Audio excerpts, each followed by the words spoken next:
Today, I'm going to tell you 5 tips that you can use to help prevent injuries while climbing, such as the elbow tendon injury I have right now.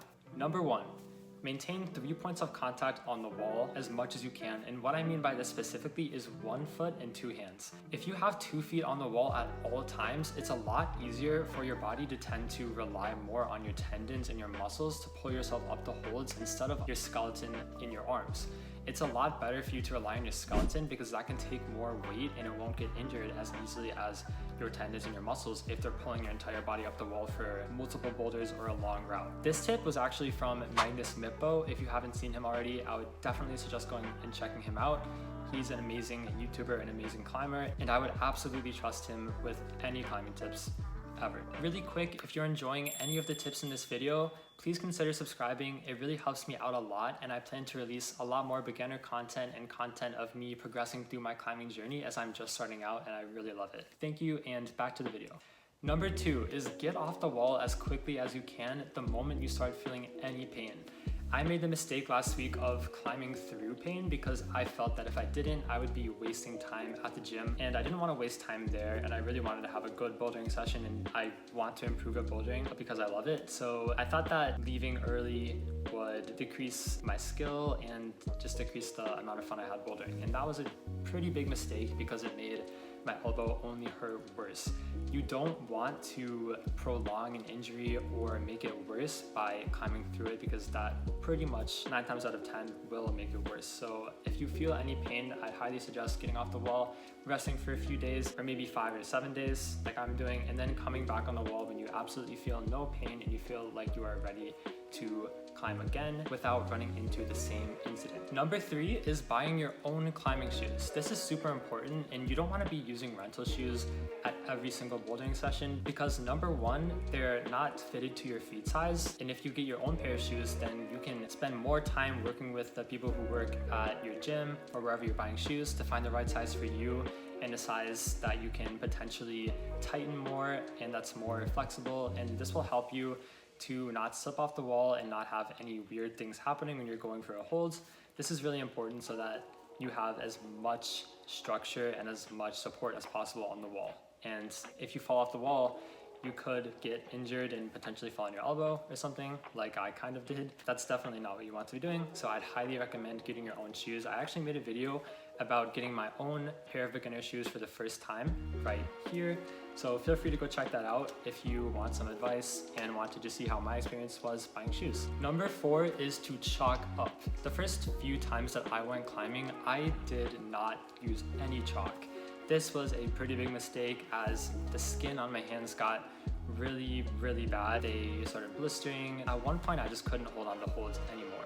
So you definitely don't want this happening to you in the middle of a hard boulder or any boulder, and realize that your skin is too bad to down climb and you don't want to jump to hurt your knees and be in a really bad situation. I was definitely in that situation a few times, and chalk can really help because chalk makes holds easier to grab. It makes your skin drier, but it also makes it easier for you to climb and hold onto different holds. Even some holds are really sharp, so using chalk for those, at least for me, has definitely helped. Chalk you can buy if you buy a chalk stock, at least for me it was around like $3, and it kind of depends whatever price your local gym has these things for, but you can buy a chalk stock for pretty cheap, at least in my experience. And loose chalk, I'm not sure how much that costs because I've never bought it. I definitely want to use loose chalk next time, but I just recommend getting chalk in general because it definitely makes climbing a lot easier, at least for me. Last but not least, and maybe some of the most important advice of this video, number 5 is to rest often and rest enough. It is so important to rest enough between sessions. This is probably the biggest mistake I made in contributing to my elbow injury. I would usually only rest for 1 day and then go to the gym again after resting for only 1 day. This is definitely not a good strategy or something that you can continue doing as a beginner. Maybe some people can, but at least my body couldn't handle that very well.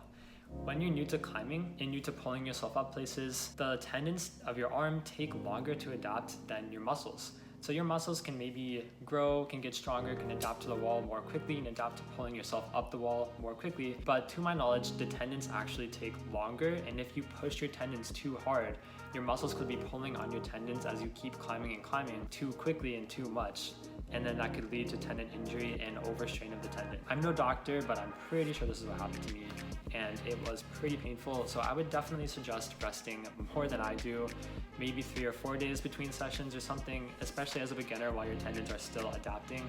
But try to see what works for you. I would at least make sure not to go to the gym way too often and not over push yourself too hard at the beginning. I hope that maybe at some point I'll be able to go to the gym every day or every other day once my tendons get stronger, but I'm not at that point yet. I have realized that the hard way by getting injured. So hopefully I will get to that point, but for now I'm definitely going to give myself some more rest between sessions. I think that will definitely help. If you stuck around until the end, that really means a lot. This is my second video that I'm making, and I do plan on releasing more content for beginners and more content as I progress to my own climbing journey. As I mentioned, I definitely want to release some content in the gym soon. I've been pretty disappointed that I haven't been able to climb for a while because of my injury. So I'm gonna try to get back out to the gym as soon as I'm feeling more up to it. And yeah, I'll try to record some content there, especially me trying to climb a V3. I really want to climb a V3. The highest grade I've climbed so far is a V2+, but it was a pretty easy one. So if that route is still there, I might record that as well. And yeah, I'll see you in the next one.